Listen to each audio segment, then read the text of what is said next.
Look, staying healthy isn't easy. Watching your diet, hitting the gym, avoiding stress. But a good night's rest helps boost your overall health and wellness. And it couldn't be easier. The new Sleep Number 360 Smart Bed is the only bed that effortlessly adjusts and responds to both of you. The result? You wake up ready for anything. Proven quality sleep is life-changing sleep. And now save up to $500 on select Sleep Number 360 Smart Beds, plus special financing on all smart beds, only for a limited time. Special financing subject to credit approval. Minimum monthly payments required. See store for details. Now more than ever, it's important for you and your family to enjoy the spaces you're in most often. Visit FergusonShowrooms.com to shop online or schedule a personalized consultation to meet with our experts at your local Ferguson Bath, Kitchen, and Lighting Gallery. Together, we'll help you make the most of home and create a space you'll love to live in. Get started on your project and discover extraordinary products like the Pro Grand Range by Thermador. When I was in the air and I was taking the thermals, I knew that basically I had two choices. One was fly over a pass back towards Interlaken to meet my friends, or the other one was fly over into the high mountains and explore the huge big cliffs, which is something really special that you can do with a paraglider.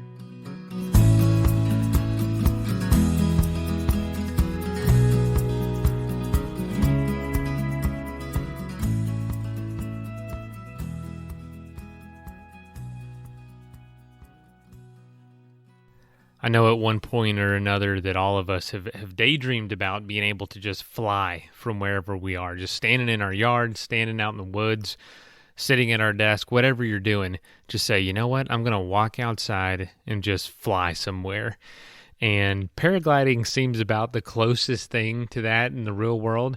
And this sport of combining that with like backpacking and backcountry exploration is just amazing. Imagine having a campsite and then packing it up, packing your sleeping bag, and instead of just putting it on your back, but putting it on your back and then just flying away. How epic is that?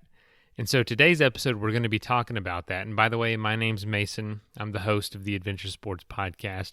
But this episode is actually a throwback episode from a few years ago with the previous host, Kurt. He just does such a great job that I love throwing it back to these older episodes. But we're going to be exploring that sport today of paragliding, and kind of some of the capabilities that it gives you. So without further ado, we're really just going to jump right into it. So here's the episode.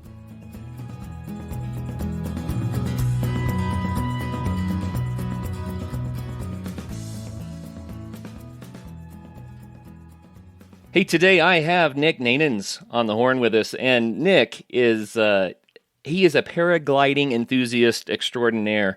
Nick is from New Zealand, from the South Island. He's currently in Switzerland. That's where I caught up with him today. And he was in the 2015 and 2017 Red Bull X-Alps. He holds a New Zealand distance record. He's been flying paragliding about 10 years. He's a meteorologist, and prior to that was an engineer, which those two things sound fantastic if you're a paraglider. So, Nick, welcome to the program. Thank you. Thanks for having me on the show. Well, man, I am excited to talk to you about this. You know, we've had paragliding on the show just 2 or 3 times, but what we've not had is someone that does your style of paragliding. And that's why I'm really excited about this. What I mean by your style is something called a Vol-Biv. And I would like for you to kick things off. If you can tell us what Vol-Biv is, then we'll have some context. Yeah, so Vol-Biv is a French way of saying fly and camp. And it means that you do like a multi-day trip through the mountains, and wherever you land, you sort of find a place to set up camp, and then you position yourself to have a flight the next day. So in New Zealand, I have a look at the weather forecast, see how many days of good weather I've got, and I plan the trip around that. And really, I can imagine where I might want to go on the map, but because it's a little bit unpredictable how the flying will go, you've got to be prepared for anything, and you could end up anywhere, and that's half the fun. Well, that sounds amazing. So what I love about adventure sports is people learn how to do a new thing. Like, I learned how to ride a bicycle. Next thing you know, someone is circumnavigating the planet on a bicycle, right? Or we even had a fellow who built a bicycle out of a couch, out of a sofa, and he pedaled the sofa down the east coast of Canada. But the reason I bring that up is it doesn't matter what the adventure sport is. People find a way to tour with it. We've had people on this show that have toured thousands and thousands of kilometers kiteboarding. And so, you name it, people find a way to travel with it, but I have never talked to anyone who travels with a paraglider that uses that as the mode of transportation. I think that is so cool. Yeah, it's really great. And that's what's great about paragliding is the gear is so light that you can, and there's, camping gear and stuff that's light as well, that you can basically have everything with you. And that's really helps me to fly a little further, because if I don't have a car to get back to, if I have everything with me and there's no reason to try and get back to where I started, then it encourages me just to have a go and see how far I can get. So here's another aspect of this that I just really have to ask about straight out of the chute. When I've talked to people who paraglide, it's all about the conditions and learning how to read the conditions very carefully. And they'll fly from one mountain, one hill, wherever it is that they are, and they kind of memorize where the wind blows, and if the wind's coming from this angle, where they're going to get an uplift, and if the wind's coming from the other side, what not to do. And what you're talking about is huge distances, cross-country travel, which means that you can't have it memorized. You're actually out there discovering it as you go. Now, is that more exciting? Do you feel like that's riskier, or is it all just a part of the game? No, that's a good point. It does make it exciting for sure, sometimes a little bit too exciting. And when I started, pretty much I wanted to do cross-country flying straight away, and it was really about the fact that you can use this to get around the mountains, so that's why I learned. So I was keen to get started straight away, but my instructor said, no, first you have to learn how to fly, which is a fair point. It does take a while. You have to have a really good understanding of meteorology, and you have to be comfortable to fly your wing in turbulent air, which takes a bit of practice. Yeah. Well, not just any meteorology. You're flying over mountains, and that's crazy. Yeah, it is a bit crazy. The one thing that's a little bit of a misconception is our natural instinct is to think that the higher we are, the more scary or dangerous it is. But actually, the higher you are, the safer you are, because the more time you've got to fix problems if something happens to your wing, and the more options you've got in terms of places that you can glide to either find lift or get to a good landing, or get away from danger. I just know that in the mountains there are so many variable air currents. The wind compresses as it blows up a slope, and you go around a corner, and I do a lot of mountain climbing, and I can be 10 feet away from a ridge and be in almost no wind, walk 10 feet and have a wind that'll almost knock me off my feet. And I can't imagine what it would be like to fly a wing in those conditions. For sure. It's often a very tricky part of flying is figuring out what's going on with the wind. Once you're in the air, it's a little bit easier, but of course, if you're flying cross-country and you're flying into new areas, like you're saying, there's different micrometeorology and different microclimates, and you kind of have to figure it out from scratch each time. Sometimes you get it wrong, but usually you should have several fallback options. So you can either go land or try something else. But yeah, I guess that's one of the things that's really challenging about flying. And New Zealand is one of my favorite places to fly, partly because it's so complex and it's so interesting to try and figure out what's going on. Well, I don't think we're going to have enough time today to get to everything I want to get to, because I have 1,000,001 questions, so we'll probably only be able to answer 8 or 9 of them. But one of the first questions, I guess we need to go back to the beginning a little bit for context. Why did you take up paragliding in the first place? Well, I've done a lot of tramping, which is what we call hiking in New Zealand, because often it involves muddy boots and climbing over through the scrub and whatnot. I've done a lot of tramping in New Zealand. Started doing that with Dad back when I was a kid, and I've always been keen to explore more of the valleys and ridges in New Zealand. So this really seemed like the best way to get around. Like sometimes it can take you all day just to get through the forest, down a mountain, but to be able to do that in 20 minutes effortlessly with amazing views is a really good draw card. Even if you can only do that in certain weather conditions, it adds an extra dimension to the experience to be able to have an occasional flight. I can't imagine. In my experience, I've done a lot of backpacking, and it's slow, but you're close to everything, so you really get to experience the details. But then I've done mountain biking. Now that's faster. You can cover more distance. You start losing a little of the detail, but it adds the element of the fun of being on a mountain bike. But then I've done a little bit of touring with a motorcycle in the backcountry, where you have all your gear with you and you can do overnighters. And I thought, wow, I can really cover a lot of distance. And now, instead of just going small distances and seeing the small things, now I can cover huge distances and get to the big views. I think the next step would be what you're doing, right? Because now you're up above it all and you can really see the lay of the land and all that. What is that like to be up there floating and choosing where you want to go next just by looking around like a bird? Yeah, it's fantastic. I guess sometimes as paragliders we think about the good days when you've got a really nice high cloud base and good thermals and great conditions and you can fly a long way. But it's also good to appreciate those days where the conditions aren't so good and there might be low cloud or very weak thermals, because those days you can explore like closer to the terrain and you can you see things a lot more intimately. When you're high and you're just gliding over the top, you don't have time to take it all in, and you don't see all those details. So, yeah, I remember when I was doing my first flights in New Zealand, I was just looking around, and I wasn't flying very far because I hadn't been flying very long, and I wasn't very good. I've come a long way since then, but it was still way too much to absorb just the views in a short flight down the mountain. Is it scary? I have to throw that out there to a lot of people. Being up off the ground, under a cloth wing, that it's probably just really frightening. But once you get used to it a little bit, is it scary to you now?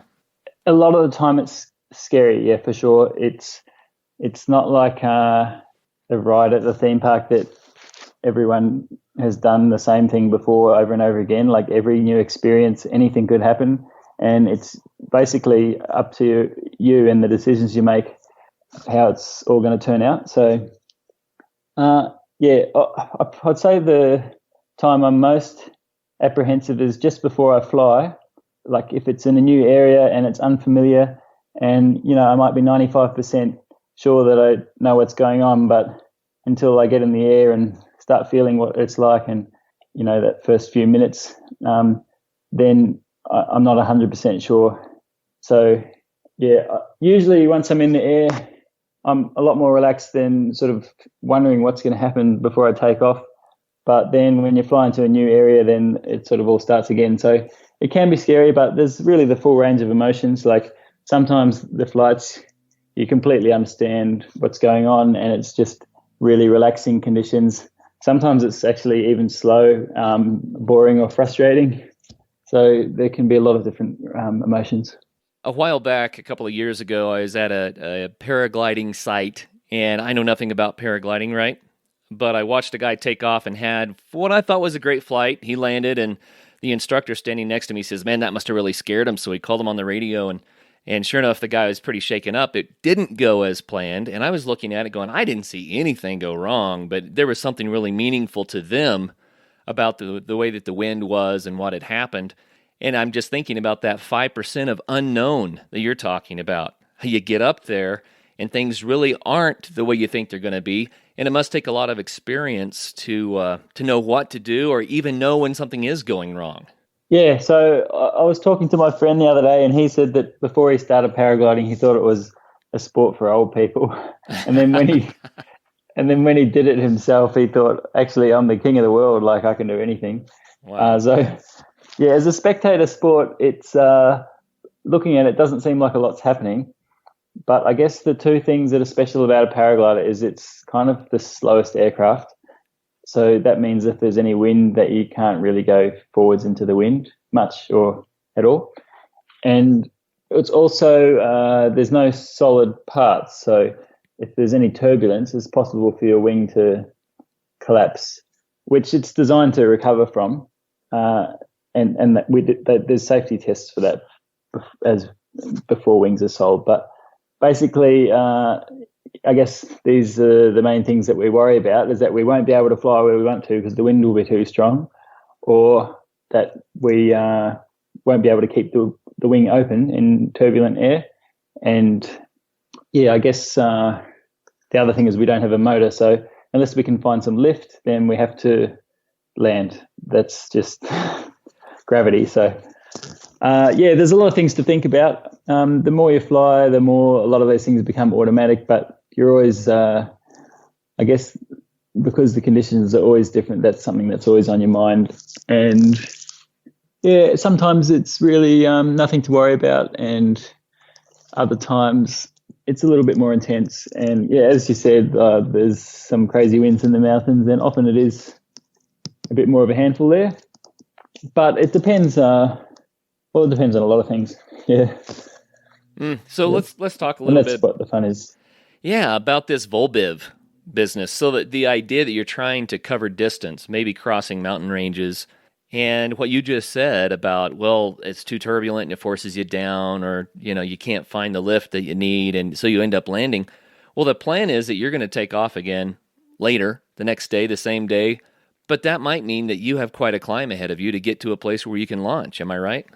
Yeah, that's right. So the lighter your gear is and the fitter you are, the more willing you'll be able to take risks with your flying, in terms of not risks of getting hurt, but whether you might have to land there if it doesn't work out the way you thought. And if you do take those risks, then you'll end up flying better. So yeah, it helps to be fit and really and willing to go for a walk. It's not always easy. Time for a quick message break to hear from the folks that help make this show possible. Hey folks, if you're like me, it's that time of year where your New Year's resolution or the focuses of the year are starting to, potentially slip, and you're starting to need a little bit more help, tap into more of the accountability of a community, or just, try to turn your resolutions to be a little more fun, honestly.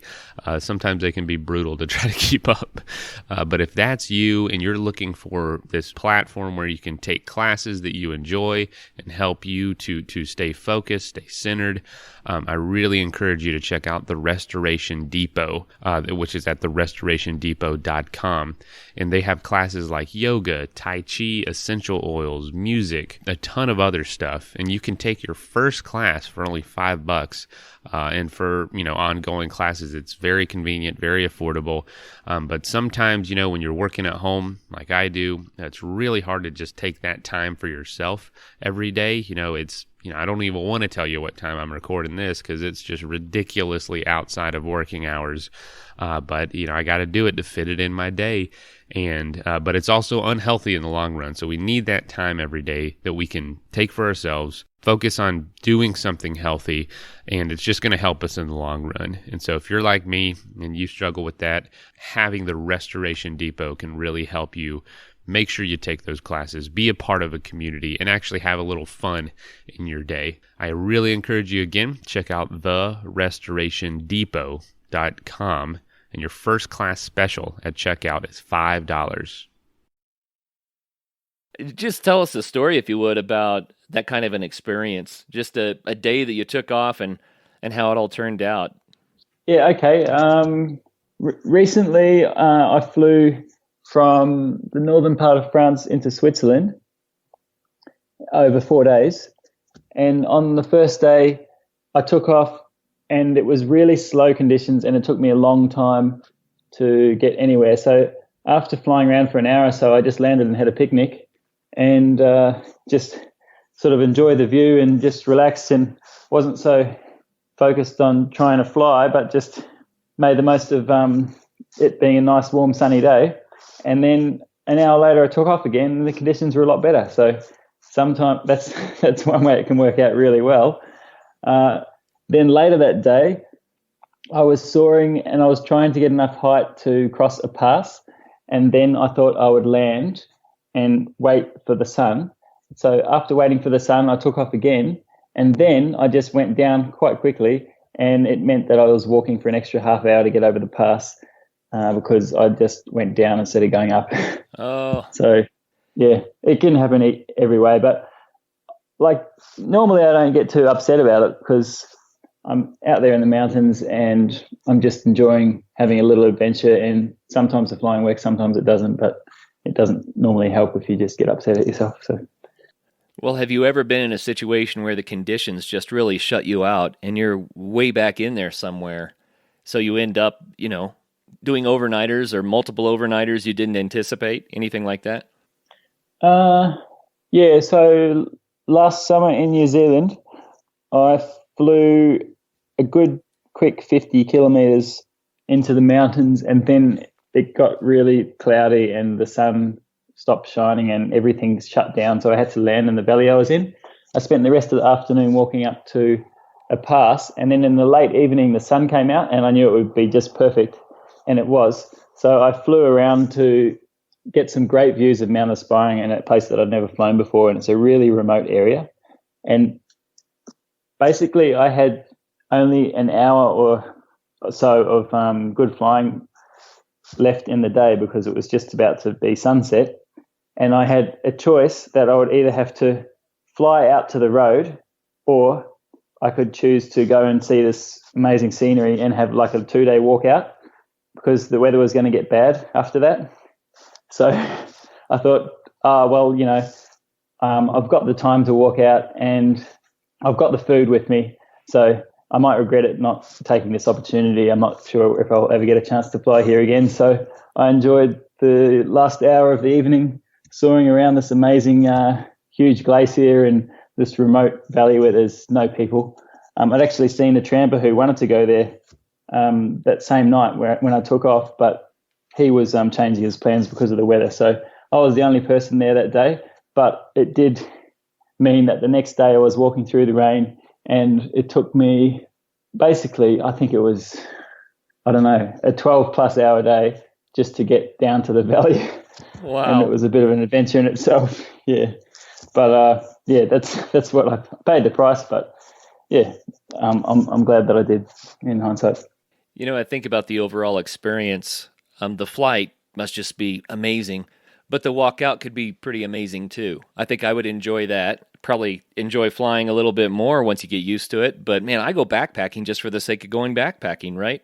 So to be able to get into those areas quickly and then enjoy walking on the surface of the earth back out where you see all those details, in a way that's got to be double rewarding. Yeah, absolutely. Yeah. If you're prepared to do a bit of walking, then you can sort of go deeper into the mountains with your flying, and yeah, you can have a better time than you would with just one of those things on their own.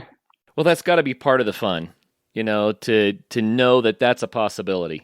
And yeah, exactly right.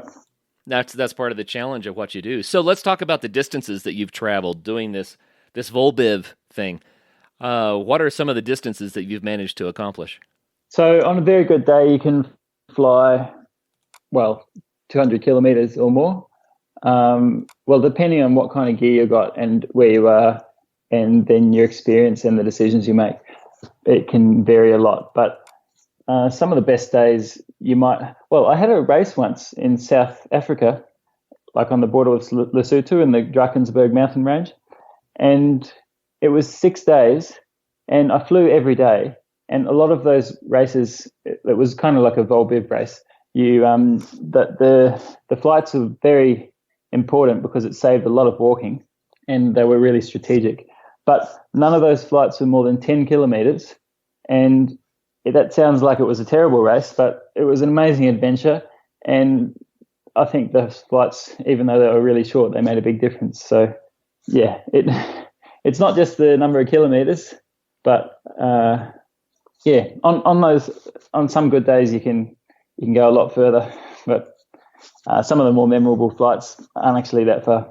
Well, do you have a story that can just help us to better understand what it's really like just to be under that wing up there flying around in the beauty of these mountains? I had a flight, that one I've been talking about a few times, from France to Switzerland last week.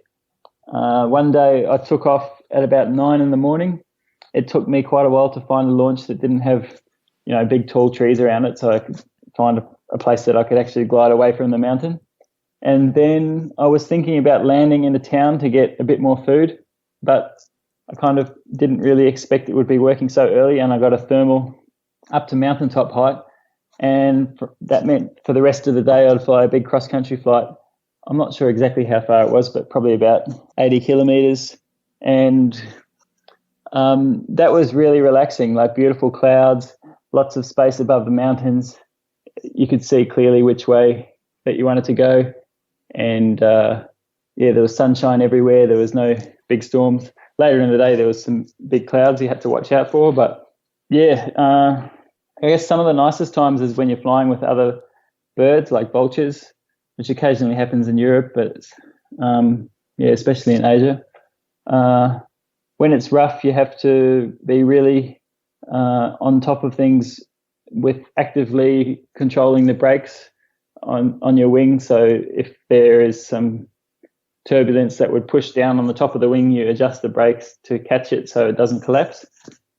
And actually, that's one of the really satisfying feelings about flying, is when you're thermaling and you're always adjusting the canopy just to keep the wing flying really nice.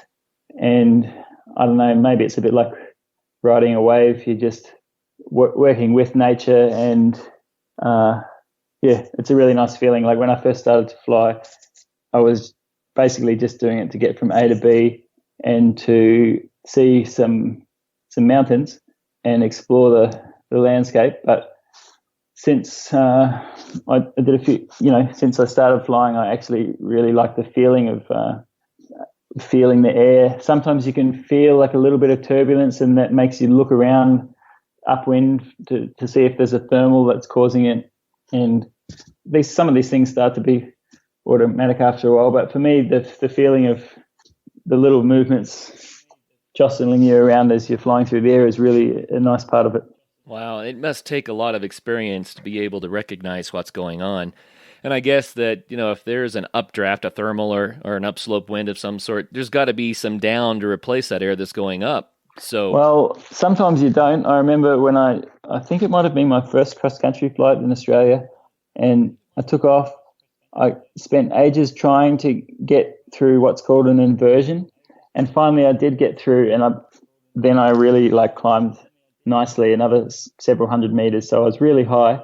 And then I glided off, and on the next mountain, not that far away, I went through some sink, and I tried my hard to get out of it, but it took me all the way to the ground.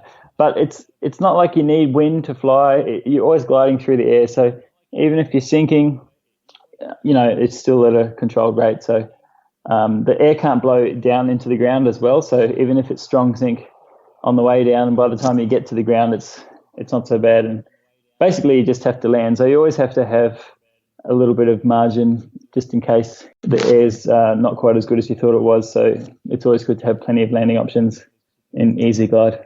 Well, how does it feel when you've been up for a long time? Is it tiresome? I mean, if you fly these kinds of distances, if I get behind the wheel of a car for 6 hours, I get worn out. How does that feel? Yeah, for sure. It's one of the things about doing long flights is to just make sure that you try and relax for as much of the flight as you can, because you can't really concentrate for that long. And that it all depends on the decision you make, the decision making. So that's probably just something that comes with practice. For me, I don't usually eat much, if at all. And some people hook up a pee tube. For me, that's too complicated. I occasionally pee out the harness. It's just something that's not easy to do. So you have to do it when it's smooth air on a big valley crossing. And some people drink during their flight to keep hydrated. I don't worry about that, but I basically try to sort of be really relaxed and almost meditative when I'm flying. So, I try and pretend that I'm a vulture. Wow.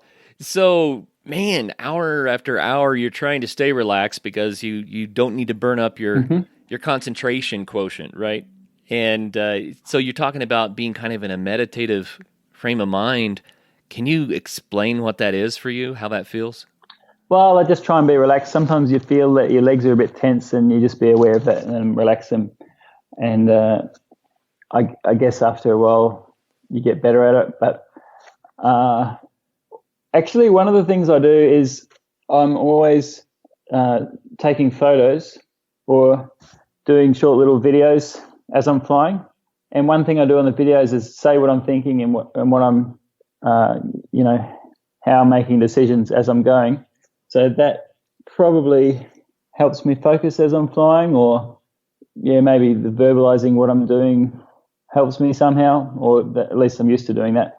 But it's also good for looking at your flights afterwards to see, what was I thinking and why did I make those decisions, and were they good decisions, or did I not notice some things that I should have noticed, or so on. So, yeah. So you have a YouTube channel, I guess. Other people could watch what you're doing a little bit. What is that YouTube channel?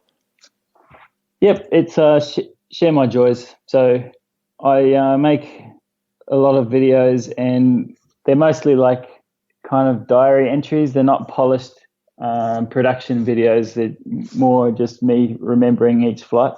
So they probably make more sense to people who are actually flying themselves or want to do those same kind of flights. But occasionally maybe it's insightful into how I approach it mentally. Yeah. Oh, that's neat. So that's Share My Joys, which I love that.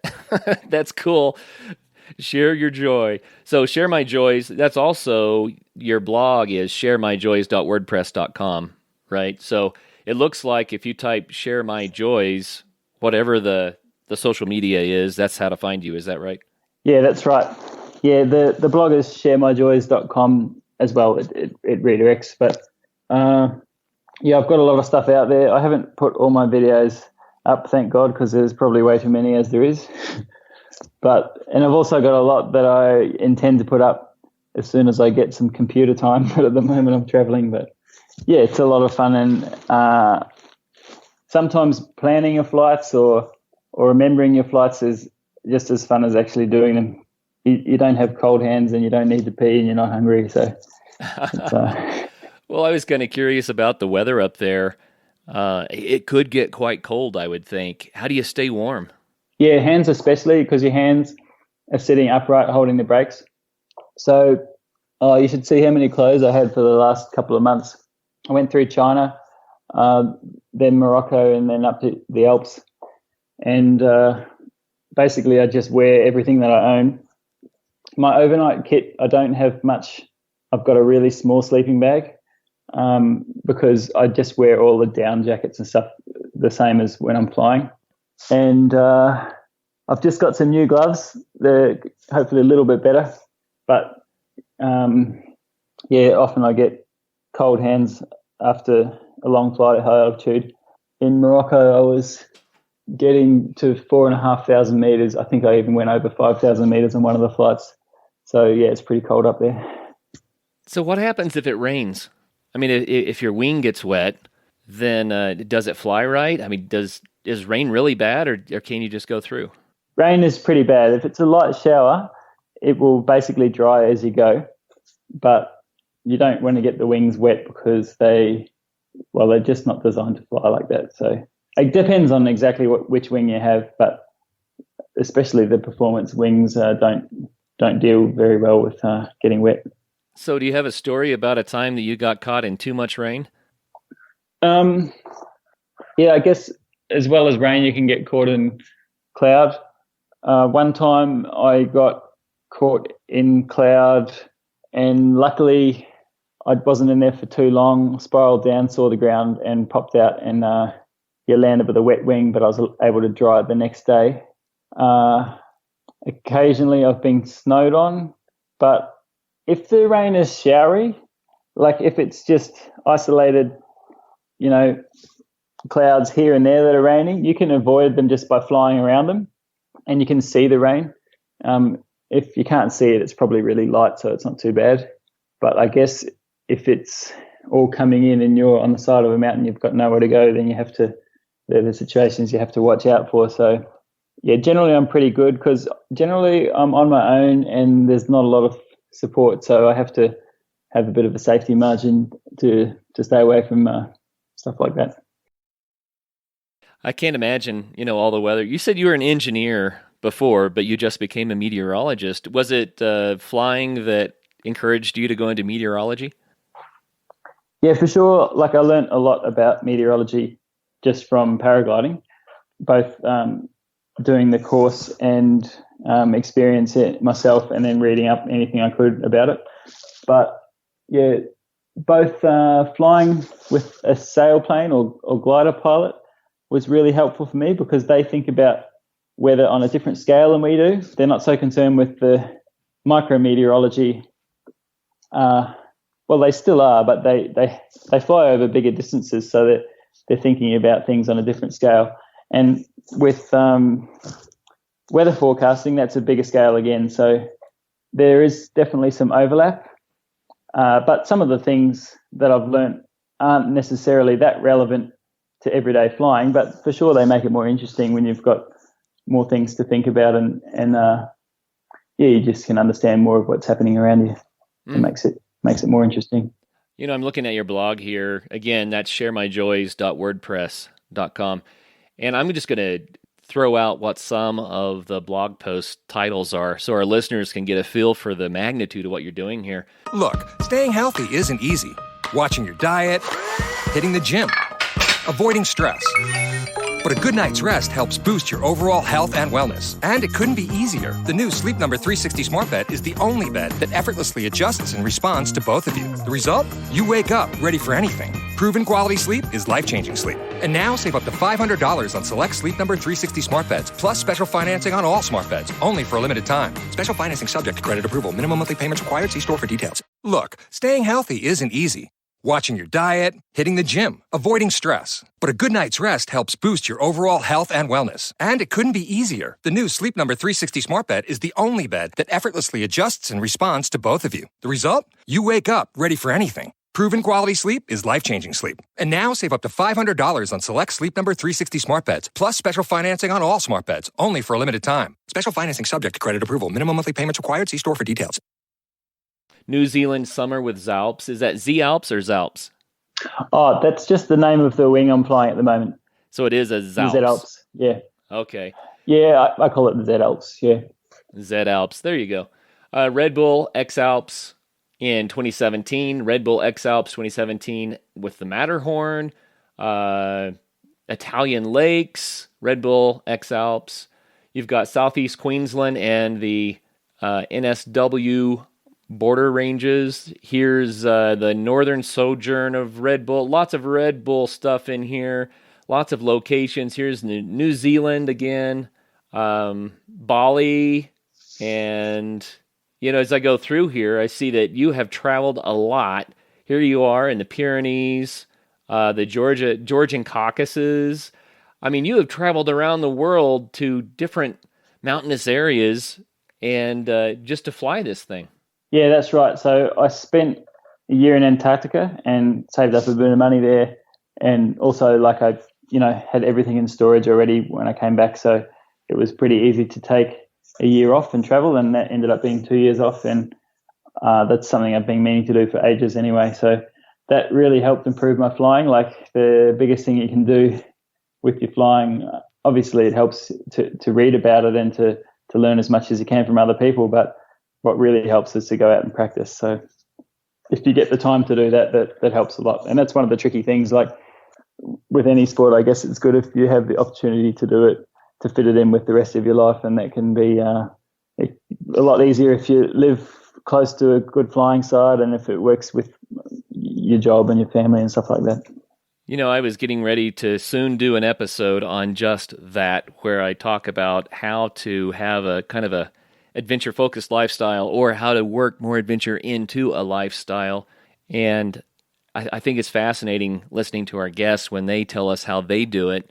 So what kind of things have you done? I mean, you almost have to be purposeful about it. You can't accidentally become an excellent paraglider, right?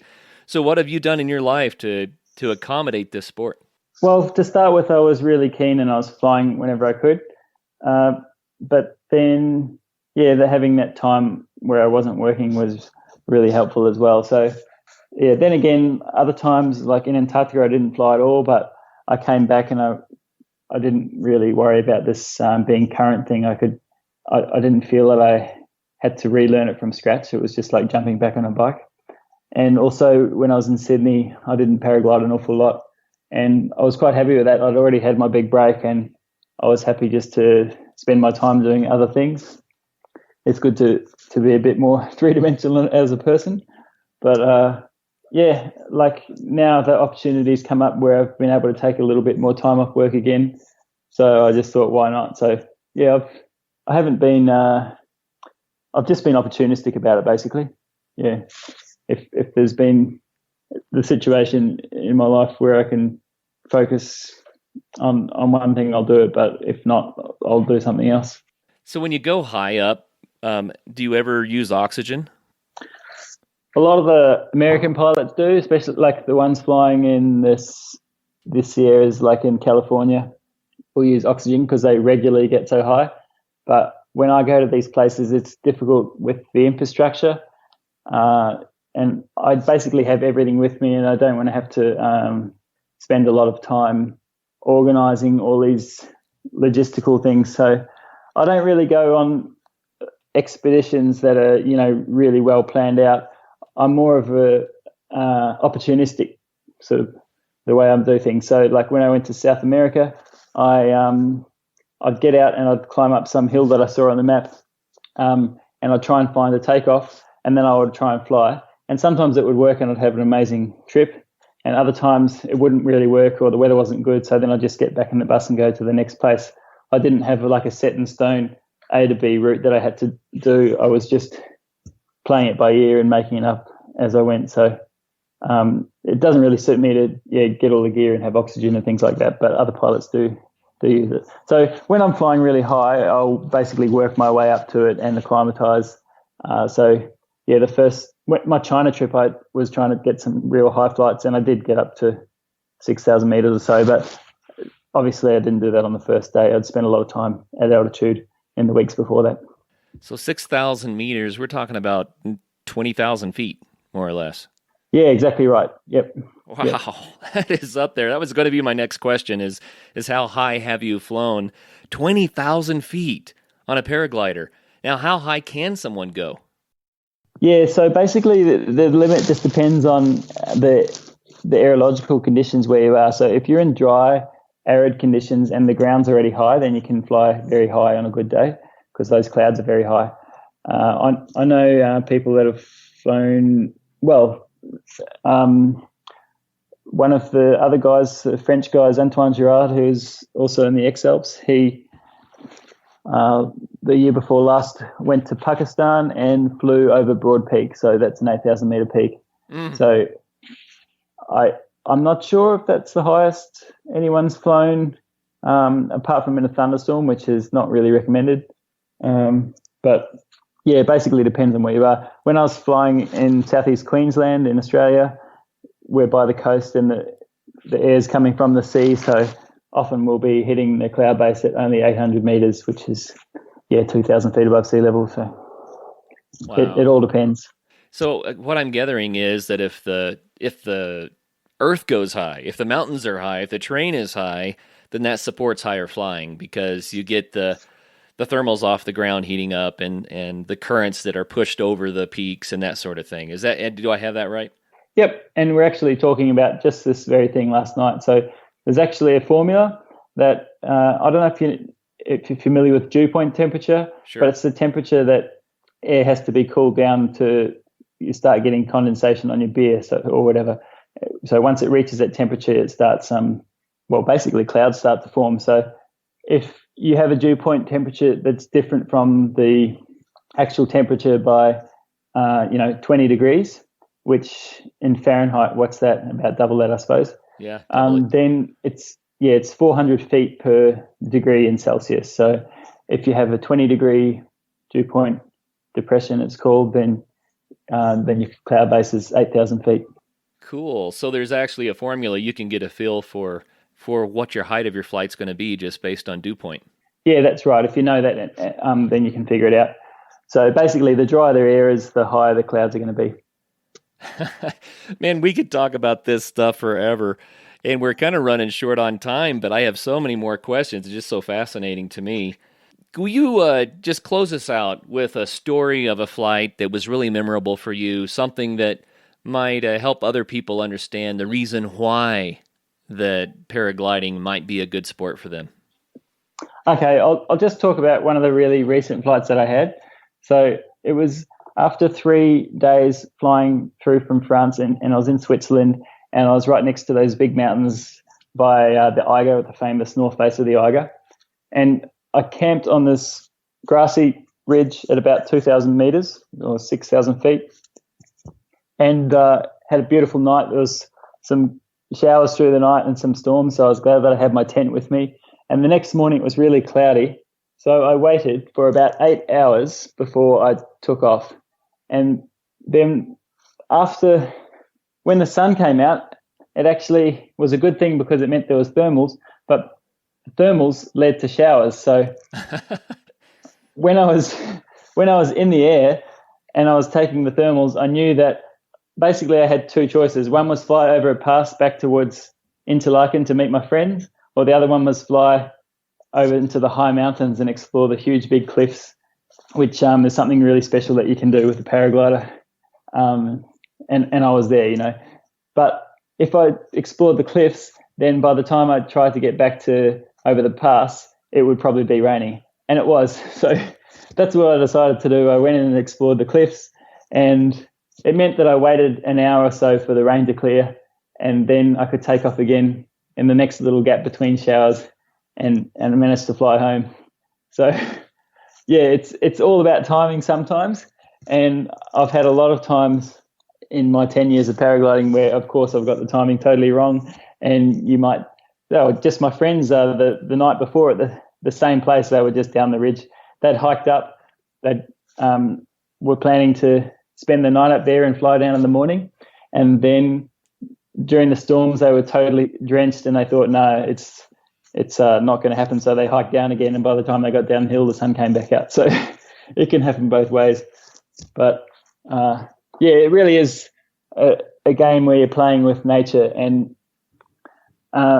there's risks for sure in terms of safety. You have to understand what you're dealing with, and you have to take care of yourself and make good decisions. But often the risks is just that you might have to walk up the hill again, or you might get drenched. So sometimes it comes with experience, and you got to hang in there, and eventually you'll get some good luck, I guess.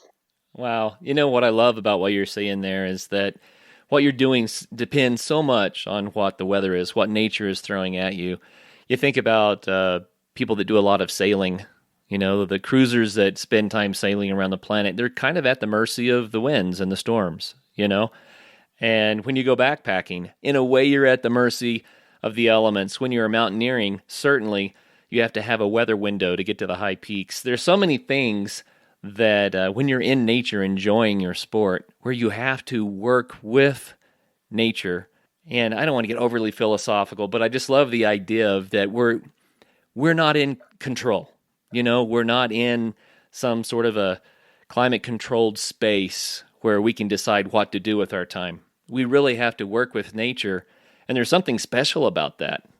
Connecting with nature on that level and being a part of it. Just in general, how has paragliding changed you as a person?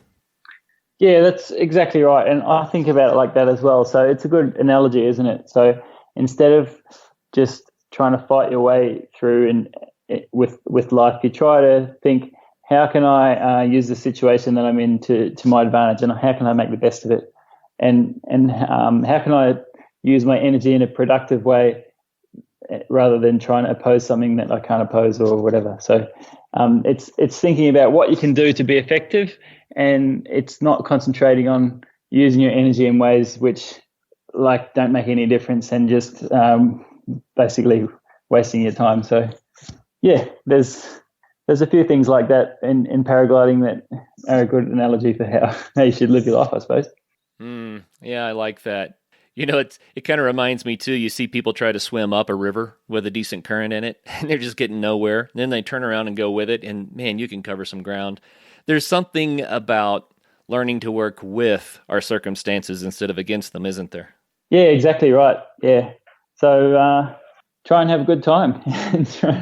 and I don't know. Like, yeah, it's funny actually, because the X-Alps is a race over a set course, and people, like, the route gets announced a few months before the race, and everyone's like, oh, which is the hard part of the race? What's special about the route this year and all that? And it's like, well, the route, the hard part of the route is when the weather's bad. It really comes down to that.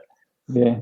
And people spend a month or two driving around in their vans trying to figure out the ins and outs of the route and to plan their strategy and all that kind of thing. But it all goes out the window when the weather is a little bit different to how you thought, and some things become completely irrelevant and others become a lot more important. So, yeah, basically you've just got to go with the flow.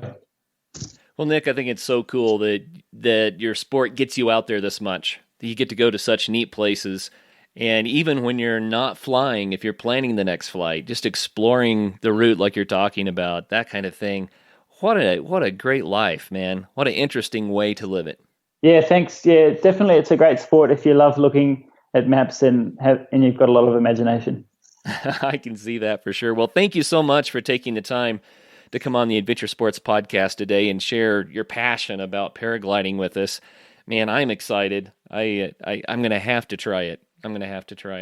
Yeah, great. Well, you live in a great part of the world for it. It's some pretty big conditions there, but I'm sure there's some good instructors there that will get you on the right path. Well, yeah. Colorado is one of the places where it could just be a ton of fun. Well, Nick, tell us one more time how people can follow what you're doing and maybe get in contact with you if they have questions.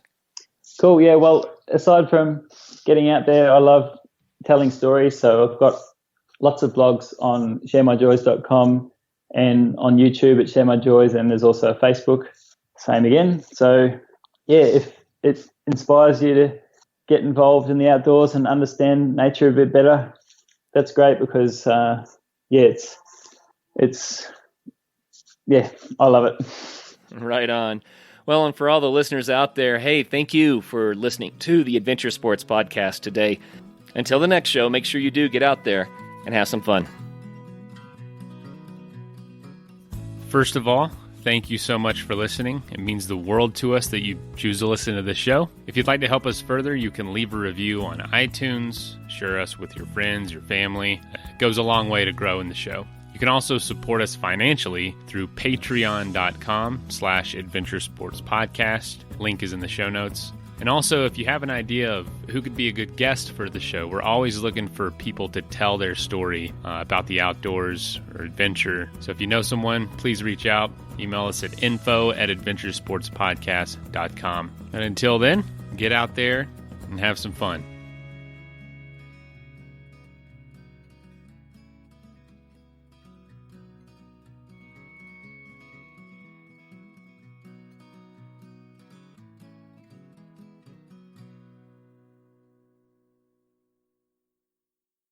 Look, staying healthy isn't easy. Watching your diet, hitting the gym, avoiding stress. But a good night's rest helps boost your overall health and wellness. And it couldn't be easier. The new Sleep Number 360 Smart Bed is the only bed that effortlessly adjusts and responds to both of you. The result? You wake up ready for anything. Proven quality sleep is life-changing sleep. And now save up to $500 on select Sleep Number 360 Smart Beds, plus special financing on all smart beds, only for a limited time. Special financing subject to credit approval. Minimum monthly payments required. See store for details. Look, staying healthy isn't easy. Watching your diet, hitting the gym, avoiding stress. But a good night's rest helps boost your overall health and wellness. And it couldn't be easier. The new Sleep Number 360 Smart Bed is the only bed that effortlessly adjusts and responds to both of you. The result? You wake up ready for anything. Proven quality sleep is life-changing sleep. And now save up to $500 on select Sleep Number 360 Smart Beds, plus special financing on all smart beds, only for a limited time. Special financing subject to credit approval. Minimum monthly payments required. See store for details.